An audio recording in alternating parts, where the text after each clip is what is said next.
సత్య టాక్స్కు స్వాగతం. నేను సిహెచ్వి సత్యనారాయణ. ఇప్పుడు విజయసాయి రెడ్డి, ఇప్పుడు జగన్మోహన్ రెడ్డి పార్టీలో ఒకప్పుడు నెంబర్ టూగా ఉన్న విజయసాయి రెడ్డి నిన్న లిక్కర్ కేసులో ఈడీ విచారణకు హాజరై ఆ తర్వాత బయటకు వచ్చి ప్రస్తుతం మాట్లాడారు. అందరూ కూడా ఆయన ఈడీ విచారణకు సంబంధించిన విషయాలు ఏమైనా చెప్తారనుకుంటే ఆయన కొన్ని సంచలనాత్మకమైన ఆ, ఒక వ్యాఖ్యలు చేశారు. ఈ వ్యాఖ్యలకు సంబంధించి ఇప్పుడు మనం దానికి సంబంధించి ఎందుకు ఆ వ్యాఖ్యలు చేశారు అంటే అసలు జగన్ సీఎం కావటం అనేది ఈ కోటరీ ఉన్నంతసేపు సాధ్యం కాదని చెప్పేసి ఆయన వ్యాఖ్యానించారు. ఇట్లాంటి పలు వ్యాఖ్యలు చేశారు. ఈ జగన్ ఈయన వ్యాఖ్యల పైన వాటి తదనంతర పరిణామాలపైన మనతో మాట్లాడినందుకు సీనియర్ జర్నలిస్ట్ మస్తాన్ రావు గారు మనతోటి ఉన్నారు. ఆయన అడిగి ఆ, ఆయన అభిప్రాయాలు తెలుసుకుందాం. మస్తాన్ రావు గారు నమస్తే అండి. నమస్తే నమస్తే సార్. ఇదే విజయసాయి రెడ్డి ఆయన ఈడీ విచారణ నుంచి బయటకు వచ్చిన తర్వాత ఈడీతో ఏం జరిగిందా, లేకపోతే ఈయనకి దాంతో సంబంధం ఉందా లేదా, వాళ్ళు ఏం ప్రశ్నించారో అట్లాంటి విషయాలు చెప్తారనుకుంటే ఆయన కొన్ని బాంబులు పేల్చారు. అంటే ఆయన ముఖ్యంగా కోటరీ గురించి మాట్లాడారు. ఆయన ఏంటంటే నేను చాలా కష్టపడి పాలేరులాగా పనిచేసి ఆయనకి డబ్బు సంపాదించి పెడితే అది ఇప్పుడున్న కోటరీ ఎంజాయ్ చేస్తుంది. ఈ కోటరీ ఉన్నంతకాలం ఆయన ఎన్ని పాదయాత్రలు చేసినా సరే అధికారంలోకి రారన్నారు. దీని మీద మీ వ్యాఖ్య ఏంటి? ఇప్పుడు నిన్న విజయసాయి రెడ్డి గారు ఎన్ఫోర్స్మెంట్ డైరెక్టరేట్ ముందు హాజరయ్యి దాదాపు 7 గంటలు ప్రశ్నించారని చెప్పారు వాళ్ళు. దగ్గర 7 గంటలు సేపు. ప్రధానంగా ఏంటంటే ఈ ఎన్ఫోర్స్మెంట్ డైరెక్టరేట్ నోటీసులు ఇవ్వడానికి కారణం ఏంటంటే వైఎస్ఆర్ సిపి హయాం అంటే 2019 నుంచి 24 మధ్య ఆంధ్రప్రదేశ్లో లిక్కర్ దానికి సంబంధించి విక్రయాలు లేదంటే ఆర్డర్స్ ఇవ్వటం కావచ్చు, డిస్టిలరీకి సంబంధించి కావచ్చు, వాటన్నిటికి సంబంధించి ఒక పెద్ద కుంభకోణం నడిచింది. ఆ కుంభకోణంలో మీ పాత్రకు సంబంధించి రాష్ట్ర ప్రభుత్వం వేసిన స్పెషల్ ఇన్వెస్టిగేషన్ టీం సిట్ ఏదైతే ఉందో మాకు కొన్ని అంశాలు మీ గురించి చెప్పింది కాబట్టి దానిలో వాస్తవాలంతా మీ దగ్గర ఉన్న సమాచారం ఏంటి అనేది తెలుసుకుంటానికి విజయసాయి రెడ్డి గారికి నోటీస్ ఇచ్చిన పరిస్థితి. నిజానికి దీనికి మనం ముందుకెళ్ళాలి. దీనికి కొంత ముందుకెళ్తే విజయసాయి రెడ్డి గారు నిన్న మాట్లాడిన మాటల్లో ముందు వెళ్తే ఏంటంటే 2025 జనవరి 25న ఆయన రాజ్యసభ సభ్యత్వానికి రాజీనామా చేశారు. రాజీనామా చేస్తూ ఏమన్నారంటే తాను ఏ పార్టీలో చేరటం లేదు, ఇక్కడ మొన్నటి వరకు తను నెంబర్ 2గా అనుకున్నాము ఆ బయట వాళ్ళందరూ అనేవాళ్ళు, కానీ జగన్ గారు చెప్పారు పార్టీలో నెంబర్ 2 అనేది ఏమి ఉండదు పార్టీల్లో, కానీ 100లో ఒకళ్ళగా ఉండాల్సిందే అనేది చెప్పారనేది చెప్తూ తాను విసిగిపోయాను, తనకి అగౌరవం ఉంది, అందువల్ల నేను ఈ పార్టీ నుంచి లెఫ్ట్ అవుతున్నాను, తాను ఇకపై వ్యవసాయం చేసుకుంటాను, వ్యవసాయానికి సంబంధించి లెక్చర్లు కూడా ఇవ్వబోతున్నాను అనేది ఆయన ప్రకటించిన పరిస్థితి మనం ఇక్కడ గమనించాలి. అయితే ఎస్పెషల్లీ ఈ 2025 జనవరి 25 నుంచి ఇప్పుడు అంటే రేపు 2 రోజులు అయిన తర్వాత 25కి సంవత్సరం ముగిసిపోతుంది. ఆయనలో అనూహ్యమైన మార్పులు వచ్చాయి. ఆయన రాజకీయాల్లో తాను ఎక్కడ ఉన్నన్న వ్యక్తి మధ్య మధ్యలో అప్పుడప్పుడు జగన్మోహన్ రెడ్డి గారికి తగిలే విధంగా ట్వీట్లు పెడతా ఉన్నారు. జగన్మోహన్ రెడ్డి గారు లేటెస్ట్ ట్వీట్ ఏంటంటే వెనిజులాలో మదీరో అనే వ్యక్తి చాలా ప్రజాదరణ కలిగిన వ్యక్తి, ఆ ప్రజల అభిమానం పొందిన వ్యక్తి, మంచిగా పరిపాలన అందించిన వ్యక్తి, అయినా కూడా ఆయన ఒక చట్టంలో ఉండిపోవడం వల్ల అలాంటి వ్యక్తి కూడా అమెరికా అరెస్ట్ చేసి తీసుకెళ్లిపోతే ఎవరు కూడా ఏమి మాట్లాడలేని స్థితి.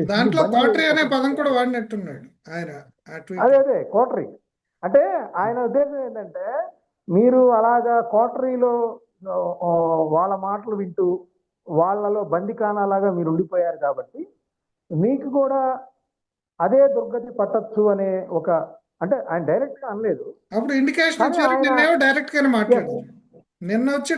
మాట్లాడారు. సో అది ఆ ట్వీట్ తర్వాత ఎన్ఫోర్స్మెంట్ డైరెక్టరేట్ ఎదుట హాజరయ్యి ఆయన చేసిన ప్రసంగం, ఆయన అంటే టోటల్ గా ఆయన ప్రసంగం అంతా చూస్తే కొంత అయోమయంగా కూడా కనిపించింది. ఏంటి అయోమయం అంటే చంద్రబాబు నాయుడు గారి కూటమి ప్రభుత్వాన్ని దుష్ట ప్రభుత్వం అన్నాడు ఆయన, తన మీద కేసులు మోపుతుందన్నాడు, ఇది మళ్ళీ అధికారంలోకి వచ్చే ప్రసక్తే లేదని ఒక సందర్భంలో చెప్పారు. ఇంకో సందర్భంలో ఏంటి అసలు ఈ కూటమి అనేది వేరే ఎవరైనా రాజకీయ పార్టీ బీజేపీతో కలిసి, అంటే ఇప్పుడున్న తెలుగుదేశం కాకుండా ఇంకొక పార్టీ కలిస్తే బీజేపీతో, అప్పుడు ఆ పార్టీ అధికారంలోకి వచ్చే అవకాశం ఉంటుంది అనేది కూడా చెప్పాడు. ఇక్కడ మొత్తంగా చూస్తే ఏంటంటే జగన్మోహన్ రెడ్డి గారు కూడా ఏం చెప్పాడు, నువ్వు అంటే ఒకటి కాదు రెండు ఆ పార్టీ పాదయాత్ర. ఏదై ఉంటుందని మీ ఉద్దేశం? ఆయన అంటే ఇక్కడ ఆయన నిన్న మనం ఆయన మాట్లాడి చూస్తే ఒక్క జనసేననే ప్రస్తావించలేదు ఆయన.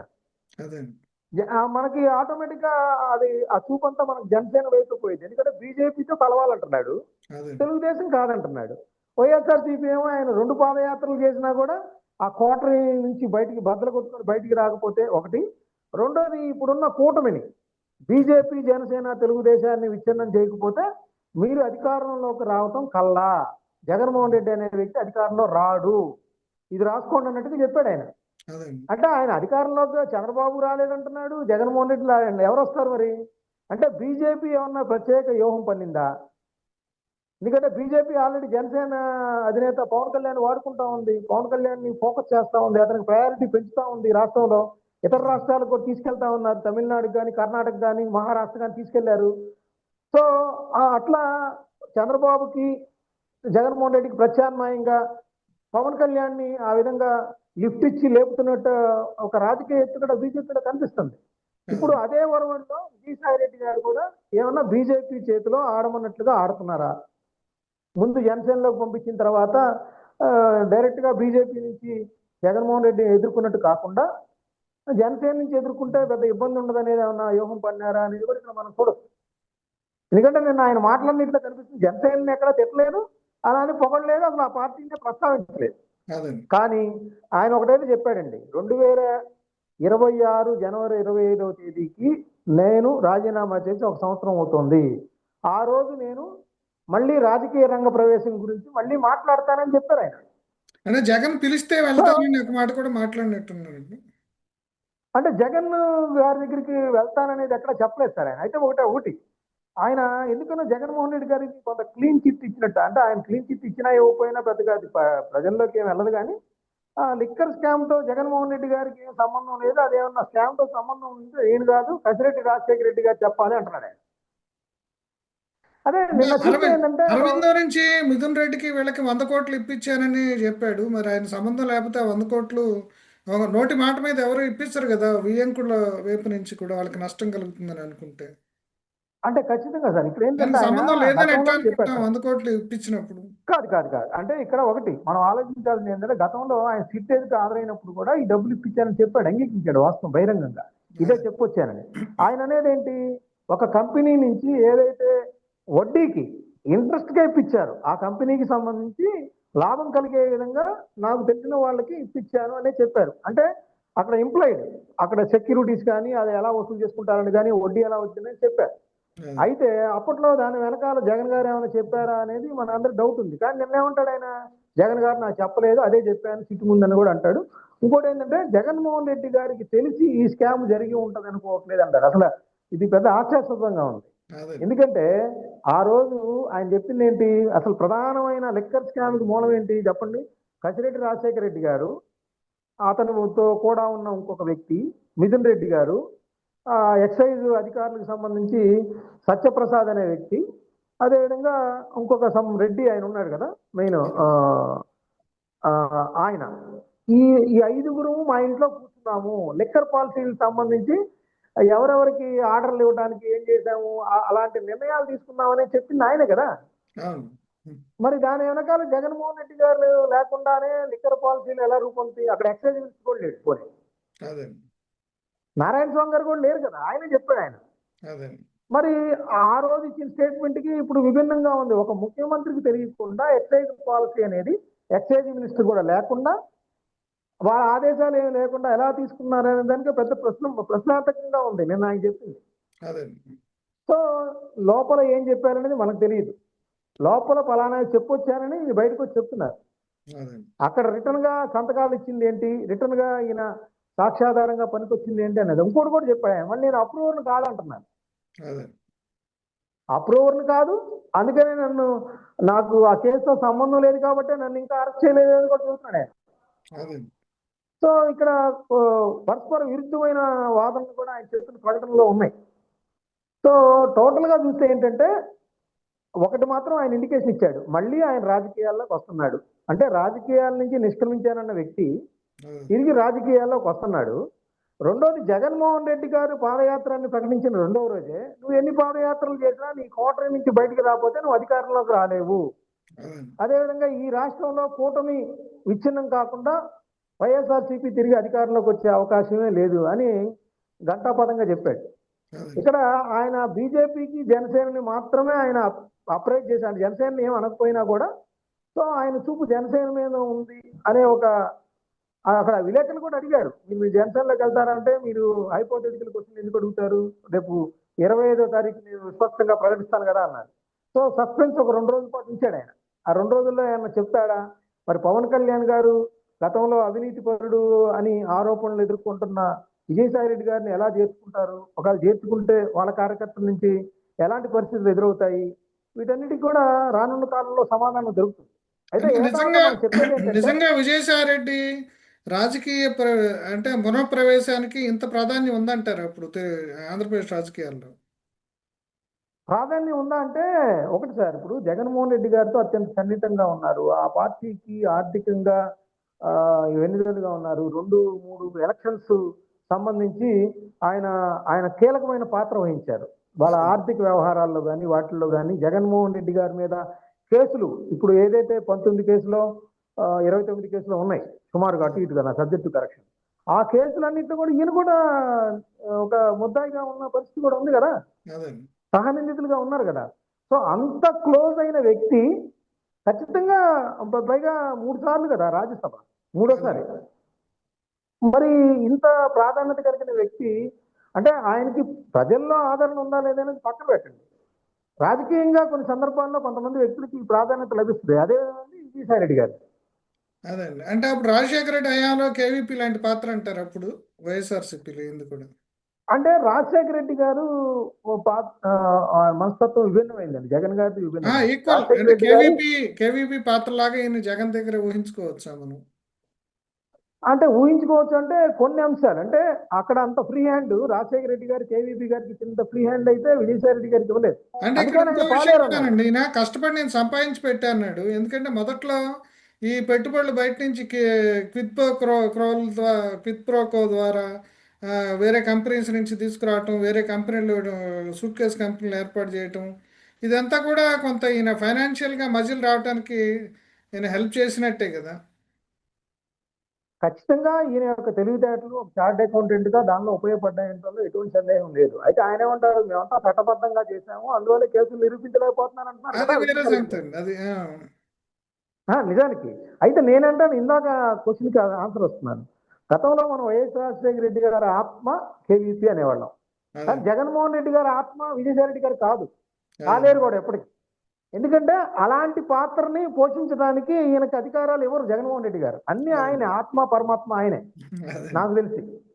అంతేగాని వేరే వాళ్ళు ఇంప్లిమెంటేషన్ అథారిటీగా ఉంటారు తప్పితే మొత్తం అధికారం కానీ ఆదేశాలు కానీ లేకపోతే నిర్ణయాధికారాలు కానీ మొత్తం జగన్మోహన్ రెడ్డి గారి దగ్గరే ఉంటాయి. అందుకని ఆయన నిన్న పాలేరు అనే పదం వాడాడు. పాలేరు అంటే ఆయన ఏమన్నాడు, ఒక పశువుల్ని పోషిస్తాడు, పశువుల ఆలన పాలన చూస్తాడు, బండి తోలుతాడు, ఎరువులు వేస్తాడు, పురుగు మందు కొడతాడు, కానీ నన్ను పాలేరులాగే చూశారు, కనీసం నాకు గౌరవం లేదు, నన్ను ప్రలోభాలకు లోనయ్యాడని జగన్మోహన్ రెడ్డి గారు అన్నారు. ఆ జగన్మోహన్ రెడ్డి గారు అన్న మాటలు విత్డ్రా చేసుకోమని అన్నాడు కదా ఆయన నిన్న.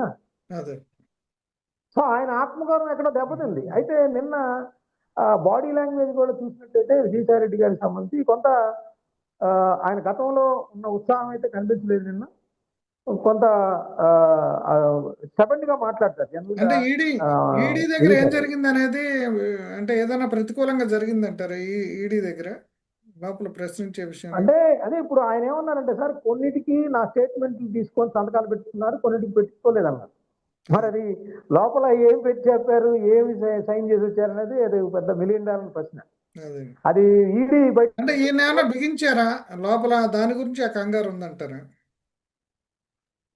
అంటే వన్స్ ఇట్లాంటి కుంభకోణంలో ఏ పాత్ర రూపంలో మనం ప్రవేశించినా రెండు వైపుల నుంచి థ్రెటనింగ్ ఉండే అవకాశాలు ఉంటాయండి. అదే ఒకటి అధికారుల నుంచి ఉండొచ్చు, రెండు జగన్మోహన్ రెడ్డి గారి పార్టీ నుంచి కూడా ఉండొచ్చు కదా. అదండి. ఇప్పుడు ఖచ్చితంగా ఆయనకి వ్యతిరేకంగా చెప్పలేడు, చెప్తే ఏం జరుగుతుంది అనేది ఒక భయం ఉంటుంది, అంటే భయం ఉంటుంది. పూర్వ ఉంటుంది. అనుభవాలను బట్టి. ఖచ్చితంగా ఉంటుంది. అదే. అంటే నేను రాజకీయాల నుంచి నిష్క్రమించానని ప్రకటించిన, రాజీనామా చేశానని పదవులు ఎదుర్కొన్నా, ఇదంతా ఈ తలనొప్పి వహించాల్సి వస్తుందనే ఒక ఇది కూడా ఉండుండొచ్చు. అందుకని ఆయన రాజకీయాల నుంచి వెళ్ళానని ప్రకటించుకుంటే మళ్ళీ తిరిగి వస్తున్నాడంటే ఆ ఒత్తిడిలో అక్కడ భరించలేకపోతున్నాడండి. ఆ ఎటువంటి అధికారం లేకపోతే ఇబ్బంది అయ్యిద్ది అనే పరిస్థితి వచ్చినట్టుంది. అదే వదిలేసి నాకైతే ఇంటి దగ్గర, అనిపించింది. అంటే వదిలేసి ఇంటి దగ్గర కూర్చున్నా ఇవన్నీ వదిలిపెట్టవు కదా, వెంటాడతాయి. పాత పాత వ్యవహారాలు, దాని తాలూకా ఖచ్చితంగా. ప్రభావాలు. అందుకనే యుద్ధంలో ఖచ్చితంగా. ఉంటేనే మంచిదని ఆయన అనుకుంటున్నారు. అదే ఇప్పుడు మనం మొత్తంగా విశ్లేషిస్తే ఏంటంటే ప్రశాంతమైన జీవితం గడిపి వ్యవసాయ క్షేత్రంలో గడుపుతా ఉన్న వ్యక్తి తిరిగి మళ్ళీ రాజకీయాల్లో ప్రవేశించాలని ఆయన ఒక ఒక కఠినమైన నిర్ణయం తీసుకుంటున్నారంటే ఖచ్చితంగా అధికారంలో లేకపోవడం వల్ల వచ్చే ఇబ్బందులు ఏదో ఆయనకి ఎదురైనట్టుగా నాకు అనిపిస్తా ఉంది. అందుకనే తిరిగి రాజకీయాల్లోకి వద్దామనే ఒక నిర్ణయం తీసుకున్నట్టుగా నాకు అనిపిస్తా ఉంది.